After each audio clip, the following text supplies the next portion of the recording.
Kayaknya 50-50 nggak sih, Li? Jadi nggak bisa yang akademik banget, nggak bisa yang akademik banget.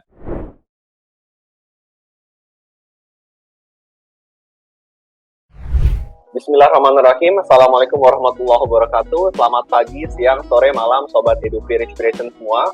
Semoga nggak bosan kembali lagi bersama aku, Alif Fayatullah, di konten Caper atau Cari Pengalaman Jilid 4. Dan kali ini ada yang berbeda nih, karena kita semua kedatangan narasumber yang jauh-jauh dari Provinsi Jawa Tengah, yaitu Fikri Adiptianto atau yang akrab disapa Adip.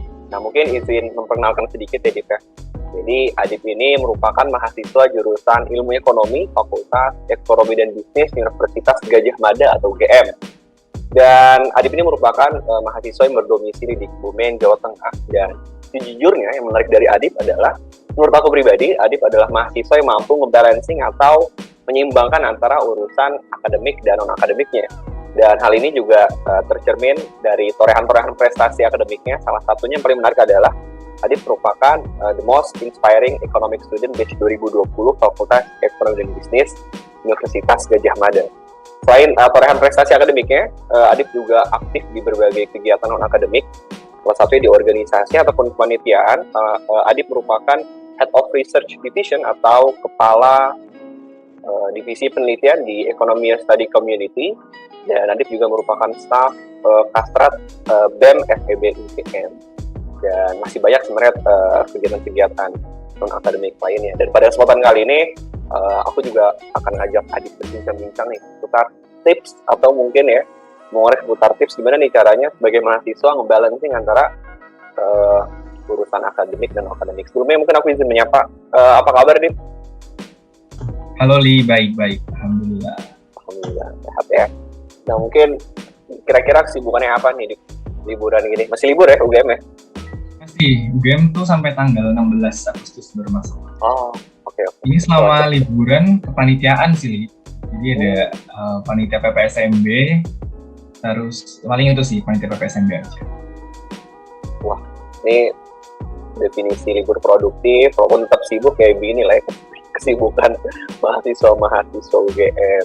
Nah, oke, mungkin masuk ke pertanyaan ini, mungkin teman-teman udah banyak penasaran juga seputar pengalaman Adip aktif gitu ya di bidang akademik, dan juga di sisi lain tetap fokus juga ya, atau mungkin tetap aktif juga di dua sisi, di akademik dan non akademik. Kalau dari Adip sendiri pengalamannya seperti apa sih aktif di keduanya ini? Oke, makasih Li buat pertanyaannya. Jadi mungkin lihat ke backgroundku dulu ya. Jadi orang tua aku tuh alat terbangnya kan emang pendidikan tuh ya. Jadi pasti banyak banget hal yang berkaitan sama dunia akademik gitu. Jadi FYI aja, kalau bapak aku tuh biasanya condongnya lebih ke yang akademiknya itu. Tapi kalau ibuku tuh kayak lebih aktif di organisasi, di kepanitiaan. Ibuku tuh suka jadi ketua kelas gitu. Nah mungkin dari bapak sama ibu gitu ya, jadi aku terinspirasi buat melakukan hal yang sama di bidang akademik sama non akademik. Tapi sebenarnya kalau ditanya prioritas pertama tetap akademik sih ya, mungkin jawaban semua mahasiswa juga kayak gitu. Sih tetap akademik nomor satu. Tapi kan kita juga butuh skill-skill lain gitu yang nggak hanya didapatkan di kelas, nggak hanya didapatkan oleh dosen aja, tapi juga bisa nyari sendiri nih dengan ikut organisasi atau ikut pelatihan. Jadi kalau sejauh ini aku udah di kuliah tuh udah agak banyak sih ikut kepanitiaan, khususnya bukan organisasi sih ya, kayak kepanitiaan. Aku lebih suka kepanitiaan karena emang durasinya tuh kan lebih singkat ya, jadi tanggung jawabnya tuh nggak lama gitu. Nah itu juga mungkin preferensi beberapa orang juga sama.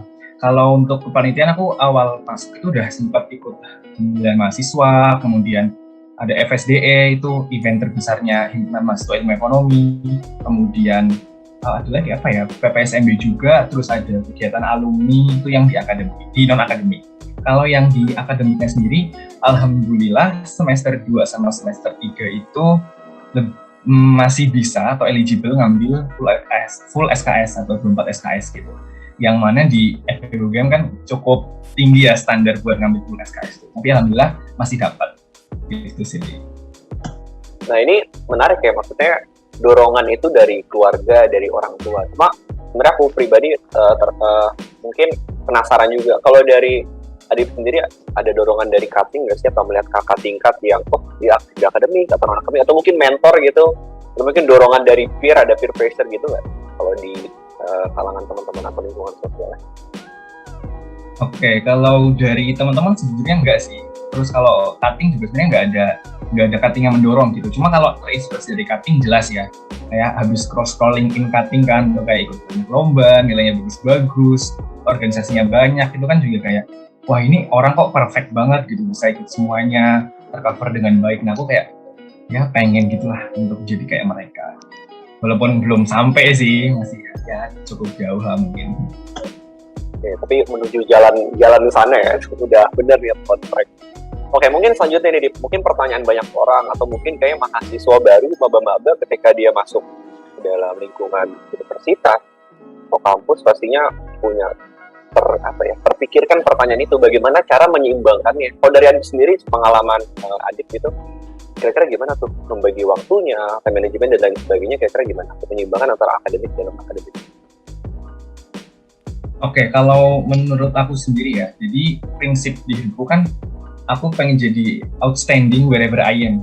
Dan pokoknya pengen menonjol dan menjadi paling baik tuh di mana aja. Ya ini mungkin bisa diterapkan sama teman-teman yang lain ya, yang nonton ini misalnya. Jadi untuk menjadi seimbang di akademik sama non-akademik itu kamu nggak harus flat aja atau biasa-biasa aja. Bahkan kalau bisa kamu baik dan mengambil akademik sekaligus di non-akademik juga. Nah, aku mungkin membagi tips itu jadi dua ya. Jadi gimana sih caranya menonjol di akademik, gimana sih caranya menonjol di non-akademik. Ini kalau pengalaman aku sendiri ya, mungkin orang beda-beda. Kalau di akademik itu biasanya, kalau misalnya di kelas, ketika kita misalnya kuliah gitu sama dosen, make sure tuh kalian benar-benar paham apa yang dosennya jelasin gitu. Kalau misalnya sampai kalian nggak paham, berarti kalian tuh bakal rugi, karena sumber yang paling valid itu kan dari dosen ya, maksudnya mungkin juga dari buku jurnal, tapi kan untuk pemahaman lebih lanjut dari dosen. Nah itu makanya setiap kelas aku usahain pasti harus banget paham apa yang dosennya sampaikan. Kalau misalnya masih ada yang nggak tahu, tanya. Nah dengan bertanya ini kan bisa menambah tuh wawasan baru. Terus orang-orang tuh juga bisa lihat, wah ini orangnya ini aktif nih. Atau misalnya berpartisipasi, kalau misalnya dosen bertanya, kita menjawab. Ya itu aku selalu usahain sih untuk di kelas tuh seperti itu ya. Kemudian kalau di non-akademik ya, non-akademik itu kalau tips dari aku sih pasti harus cari organisasi yang benar-benar fit in dulu sama kamu, atau kegiatan-kegiatan yang fit in sama kamu.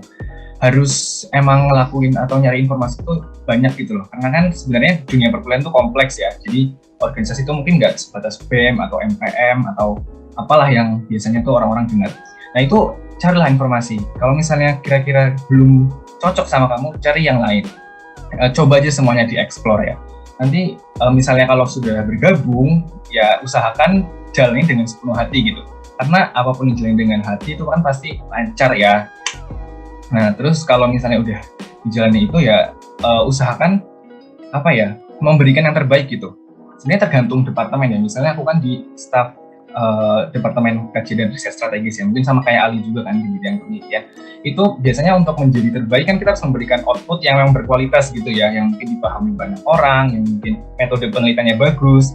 Nah itu usahakan sesuaikan dengan di mana kamu berada gitu. Atau misalnya di bidang humas atau di bidang hubungan eksternal gitu kan. Kalau kamu mau menjadi baik atau menjadi menonjol, itu pasti harus bisa public speaking yang baik, harus ngomong yang pintar, karena kan humas kalau misalnya kita nggak ngomong kan kita nggak tahu ya mau nyampein apa, kayak gitu sih. Jadi kalau untuk akademik sama non akademik itu istilahnya pertama menonjol gitu ya, jadilah terbaik dimanapun kamu berada, akademik maupun non akademik. Terus yang kedua, bikin skala prioritas ya, atau priority scale gitu. Kalau misalnya kalian lihat tuh kan ada 4 kuadran tuh ya di skala prioritas, ada yang penting mendesak, kemudian tidak penting mendesak, ada yang penting tidak mendesak. Nah itu usahakan kalian buat perinci gitu, jadi per kuadran, mana yang kalian ingin lakuin duluan, mana yang ingin kalian lakuin belakangan. Nah itu mungkin jadi salah satu tips ya, gimana caranya bisa menyeimbangkan. Nah ini mungkin sedikit cerita aja ya, pas SMA itu aku sempat ikut organisasi OSIS, dan itu pas kelas 11 ya. Di situ juga bertepatan dengan lomba OSN nih, OSN. Aku dulu main ikut OSN, tapi sayangnya karena dulu aku nggak membuat skala prioritas yang baik, aku tuh nggak lolos di OSN ya, karena waktu deket-deket OSN aku malah condong buat ikut OSIS, buat ngerjain event-event OSIS. Nah itu yang mungkin bisa buat teman-teman yang nonton ini pelajari atau jadi pembelajaran gitu. Karena membuat skala prioritas itu penting banget. utamakan yang penting dan mendesak. Oke, thank you banget nih Dip, buat tips dan pesannya. Nah mungkin terakhir nih, aku pengen main game dikit nih biar lebih seru terkait. Nanti aku akan ngasih sebuah pernyataan A atau B. Jadi mungkin Adit bisa milih salah satu, sama mungkin kasih alasannya gitu ya.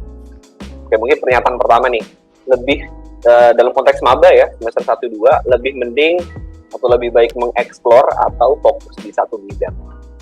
Saya kira kamu tadi gimana? Oke, kalau menurut aku sendiri sebagai mahasiswa tahun pertama ya, itu explore dulu sih apa yang ada. Karena untuk explore ini kan juga sekaligus bisa membuat kamu kenal dengan lingkunganmu gitu kan. Ya mungkin berkaca aja sama beberapa temanku gitu. Jadi di tahun pertama dia udah memutuskan untuk magang. Sedangkan dia belum mengenal teman-teman satu prodinya atau satu fakultasnya. Ini mungkin juga bisa teman-teman refleksikan lagi ya. Kira-kira yang enak mana sih? Tapi kalau menurutku sendiri lebih eksplor dulu, karena itu kan universitas tuh lingkungan baru kita ya, jadi kita harus tahu nih lingkungan kita itu kayak gimana dulu.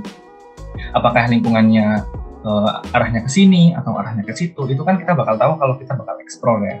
Nah dengan eksplor ini juga kita bakal menemukan banyak hal lain yang mungkin kita belum tahu sebelumnya. Jadi mungkin ya awalnya di SMA kita tuh fokus sama debat, misalnya nih kita jago debat gitu, sering lomba debat.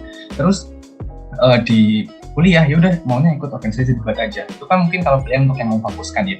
Padahal mungkin di satu sisi atau di banyak sisi lain tuh banyak banget organisasi yang istilahnya juga fit in buat orang-orang yang jago debat, tapi itu nggak harus klub debat gitu. Ya, itu salah satu cara untuk menemukannya dengan eksplor itu sih. Makanya kalau aku pribadi, tahun pertama tuh eksplor dulu. Nanti kalau misalnya udah nemuin banget nih yang pas di kamu, baru nanti kamu perdalam, kamu fokuskan, itu bisa tahun kedua atau tahun ketiga. Oke, pernyataan kedua, lebih pilih organisasi atau kepanitiaan? Oke, kau udah dipilih nggak? Oke, tadi mungkin aku udah mention di awal sedikit ya. Kalau aku sih sejujurnya panitia ya, walaupun sebenarnya ada plus minusnya gitu kan. Tapi biasanya tuh kalau aku ikut kegiatan non-akademik, itu biasanya untuk memperluas relasi juga sih. Nah, dengan memperluas relasi ini kan bisa coba banyak hal kalau kamu ikutnya kepanitiaan gitu kan. Karena panitia kan relatif pendek tuh waktunya, misalnya mulainya bulan ini, berakhirnya bulan itu. Jadi nggak sampai hitungan tahun. Nah, kalau misalnya udah selesai, kan kita bisa ikut panitiaan yang lain tuh. Nah, panitiaan yang lain bisa juga dapat relasi baru, dapat pengalaman baru. Gitu sih kalau dari aku sendiri. Oke, mantap nih. Terakhir mungkin Dip, ambis akademik atau ambis non akademik nih? Mungkin organisasi panitia. Kira jawabannya apa nih? Oke, kalau gitu kayaknya 50-50 nggak sih, Li? Jadi nggak bisa yang akademik banget, nggak bisa yang akademik banget gitu. Jadi harus seimbang. Kan tadi menyeimbangkan kan ya akademik sama akademik. Jadi usahain seimbang sih. Tapi kalau misalnya sejauh ini, aku bakal memutuskan untuk ambis mana tuh tergantung semesternya gitu. Kan ada semester di mana aku tuh mata kuliahnya santai. Kayak semester 3 nih, denger-denger sih dari Kating semester 3 bakal santai gitu kan di IGUGM. Nah itu nanti mungkin aku bakal ambisnya lebih ke organisasi, ke lomba, dan lain sebagainya. Tapi kalau misalnya nanti udah mulai susah mata kuliahnya ya pasti akademik dulu sih. Semua kembali ke skala prioritas juga gitu. Wah, oke. Adip ini terakhir mungkin Dip ya. Pengen dong pesannya nih, pesan buat teman-teman maba ya, khususnya teman-teman maba yang kira-kira pengen berjuang nih untuk fokus di akademik sama non akademik. Kira-kira apa nih pesannya? Oke, mungkin pesan ini aku ada beberapa ya, Li. Jadi yang pertama itu set your goals first. Kamu harus tahu nih, kamu kira-kira mau bergerak kemana, mau menjadi seperti apa, mau ada skill-skill apa yang pengen kamu kembangkan di sini. Kamu tetapkan tujuanmu dulu. Karena dengan adanya tujuan, kamu tuh bakal lebih terarah gitu. Kira-kira mau ke arah mana jalannya, dan segala macam. Nah, untuk mempermudah nih ya, menetapkan tujuan, kamu bisa juga untuk mengidolakan seseorang gitu. Misalnya kamu mengidolakan Kating, atau misalnya mengidolakan dosen, atau siapapun lah, tokoh-tokoh di Indonesia mungkin, lulusan dari universitas, dimana kamu berada, dan sebagainya. Kalau aku sih biasanya mengidolakan Kating sih ya, kayak Kating tuh isinya begini-begini tuh bisa lomba, kemudian bisa organisasi, bisa kegiatan lain, panitia, sebagainya. Biasanya itu aku berkaca dari Kating-Kating yang udah-udah tuh, yang punya prestasinya sebidang. Terus tips yang kedua, keep curious. Jadi tetaplah penasaran gitu. Jadilah orang yang pengen mencoba banyak hal. Jadi nggak cuma satu hal.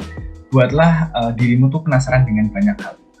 Nah, banyak hal ini bukan berarti semua dicoba ya, tapi tetap kembalikan ke diri kamu sendiri, kira-kira kamu pengennya tuh ke arah mana gitu. Misalnya aku sebagai mahasiswa ilmu ekonomi, nanti mungkin arahnya ke ilmu yang ekonomi publik atau ekonomi pembangunan, itu nanti kita lihat seiring berjalannya waktu gitu ya. Jadi tetap coba banyak hal lah. Jadi nggak dari awal tadi aku bilangnya jangan terlalu fokus dulu di tahun pertama, tapi coba dulu banyak hal. Buatlah dirimu tetap penasaran gitu. Kemudian tips yang ketiga nih, ada appreciate anything, even a little thing.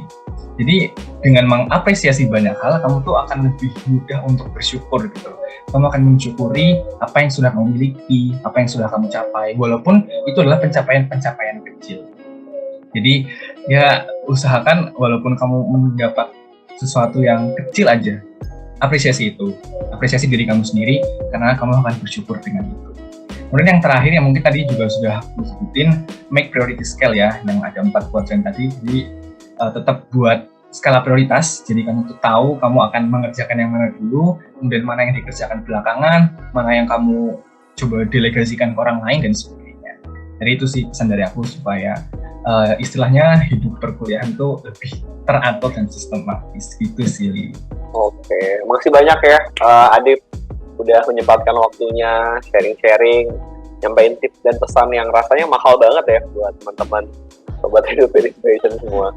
Aku pribadi mendoakan ya semoga sukses terus buat urusan akademik, non akademik dan juga studi ke depannya. Oke teman-teman hidup inspiration semua, mungkin sekian untuk konten kali ini. Aku juga nggak bosan-bosan buat ngingetin untuk terus ikutin Lini Masa kita di Instagram di edufear.inspiration dan juga di kanal YouTube Edufear Inspiration. Dan untuk nantikan terus konten-konten kita berikutnya. Oke, mungkin itu sekian aja untuk konten kali ini. Aku pamit undur diri. Sekian, wassalamualaikum warahmatullahi wabarakatuh. Sampai jumpa teman-teman. Bye.